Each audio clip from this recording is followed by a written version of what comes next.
back to the channel. So today we're with a Chrysler 300. It's a 2005. It's Ryan. Now if you remember the Woodward video the first time when we went to the Dodge Challenger, that video will be like right here. After that. Okay, it's gone now. So Ryan, his YouTube channel is Bad 300C. This is a 2005 Chrysler 300C. It's got the 5.7 Hemi in it. It's pushing 350 horsepower, 350-ish torque, something like that. And then it has, what is it, NDS? It has NDS. It has NDS, so what means is once you're finally at cruising speed, it will shut off 4 of the 8 cylinders, so you're getting a lot of great fuel mileage. Yep. Now, this 300 isn't exactly a regular 300. It's been modded. It has a cam in it, correct? Yep, it's a Mopar Stage 2 cam. No higher lift than a stock cam, but the duration is equivalent to a 268 comp. And then you also have a custom muffler system? Yes, I do. It's a Mopar exhaust system, but it was pretty quiet when I first put it on, so I went ahead and ripped off the mufflers about a week ago now, and has a mid-muffler delete, in other words. But it's not necessarily louder when you're accelerating, but they open it up at idle, so it idles nice and it gurgles. Let's give a little listen to that exhaust.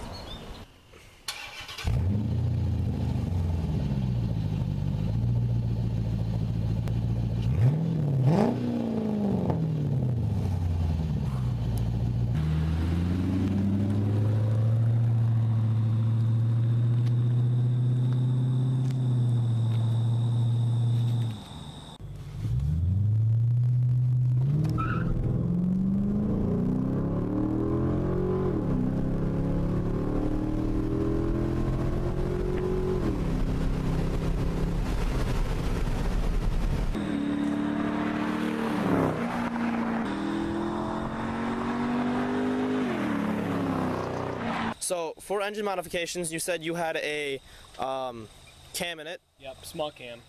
Yeah, small cam. You got a K&N air, cold air intake. I have Taylor shorty wires on this generation Hemi, because the way an engine works is one cylinder on this side fires at the same time as a cylinder on that side. For instance, 1 and 3 on this side fire at the same time. But they used to have coil pack wires, because the way the Hemi works as well is there's 2 spark plugs per cylinder, and basically it would go from the main coil pack to the secondary spark plug on this side over top of the engine, and it would lose voltage going through a long wire. So this just ups the voltage per spark plug and produces a denser spark. It has a little bit of head work done to it, not too serious. You replaced the thermostat, didn't you? Yes, I put a 180 thermostat. The stock thermostat was set around 215. It's kind of high. Yeah, but it's all about emissions nowadays. It's true. But the 180 thermostat keeps the engine cooler. I have a tuner on the car, and I set the fans up to come on sooner to keep it running cooler. And you also, these aren't the original rims that came with this thing. No, the original rims are 18s. These are SRT Challenger 20s. They actually came off my dad's Challenger. Alright guys, so sitting down in this car, first thing I noticed is it's a really, like, you can tell where everything is, and everything is where you want it to be. And one of the nice things about it is when you get in, the steering wheel moves. So it's one of the more luxury features that most 2005 cars really didn't have. Alright guys, so I will end up doing a little driving a bit later, but my first impression, the way the car actually drives, it feels very smooth. The car's interior is very nice. Is this display all original? Yes. So it's got a mechanical looking clock. It's got all the, I mean, for a 2005, this thing has way more luxury features than my truck does, which is a 2010. As you can hear, the gurgle in the background, which is great. I mean, regular shifter. It does have a sport mode. Very nice, clean looking dashboard. I love the white, actually. And then I mean the very large steering wheel, which is more of a luxury thing than it is sporty. But yes, the steering wheel is slightly outdated, and to me, probably one of the worst model steering wheels that Chrysler offer throughout their what do you call it? Options. Yes. These year steering wheels are just weirdly shaped. They have a nice feel to them, but they're just weirdly shaped, and they don't really have any sporty, you know, feel or look to them. The one thing I do hate about this car in particular is this wood grain top. On the SRT model, it's fully leather wrapped all the way around. See, and I'm the exact opposite. I like that wood grain. Yeah, I do. So it's got really good climate control. I've never seen a car this old have climate control that are automatic zoning and auto fan select. I've never seen a car this advanced for a 2005. It's kind of weird because half the 2005 models come with Celsius readings. Really? Yeah, it's kind of weird. So far, I think this is a very good. I mean, it has heated seats. Am I missing anything else luxury-wise that this thing has? I mean, it has fully automatic windows. I have lock and window here. He's got all 4 windows there. Yeah. Or I should say, not fully automatic, fully electric. Yeah. Well, the front 2 are automatic from, you know, up here, but the back you have to hold down. It's just like a normal car. Yeah. That's. I got some power behind me. Let's use it.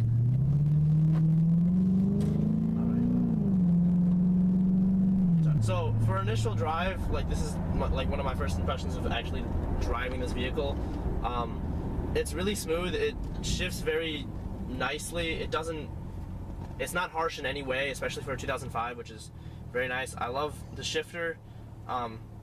The way it's set up, like drive is sports mode at the same time. You just move it left for a downshift and up for a upshift, or to the right for an upshift. I mean, this dashboard and the whole cluster is very nice. It shifts very smoothly. Ryan, you said it's on a 87 tune. Yes. What's the tuner you have in this thing? It's a Diablo Sport i2. All right, and then so you have a 93 tune that you can do as well, but yeah, it gives me about 30-40 horsepower. But right now you only have 87. And yeah, so it still gives me a little bit of horsepower, but for the most part it gives me more of like a fuel economy. You're going straight. Oh, okay, straight. So the steering wheel is very huge.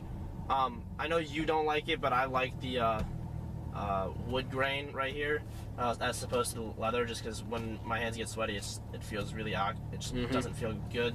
I like the buttons in the steering wheel are quite convenient.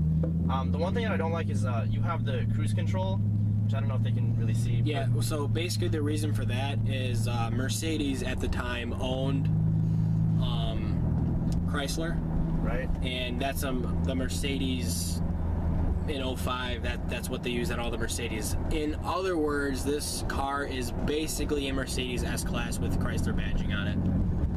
But yeah, no, my first time to actually try to use the clicker, or turn signal, not clicker, I almost hit the cruise control button. And yeah, then, when I first got the car, that's exactly what happened to me. Yep, and then your windshield wipers and all that stuff, that's also on the turn signal, that's based on specific cars.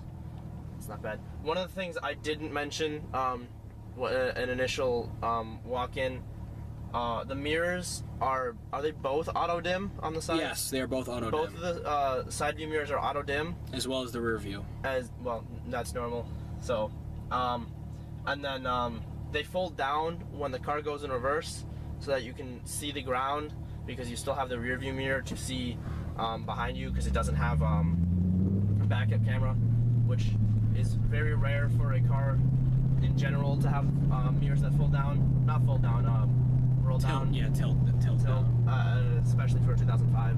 So, I mean, I'm honestly like blown away with the features that this car has, especially for a 2005. From 05, yeah. But it handles really well too, because you're sitting on stock suspension and all that, correct? Yep. I mean, it's smooth, but it handles turns quite well.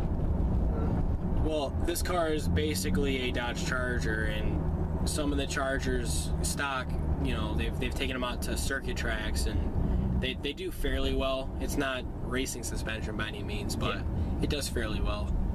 Yeah, what is it called when it shuts off the... MDS. The MDS doesn't usually kick in until you're going like, what, 40, 45? No, it kicks in whenever. It's just a matter of when the computer realizes that you're cruising and you're not going to be accelerating anytime soon. Oh, like right there. Yep. Just so you guys know, it is unnoticeable unless you have an exhaust system on it, where you hear it drop 4 cylinders, and it's pretty distinct when it drops 4 cylinders.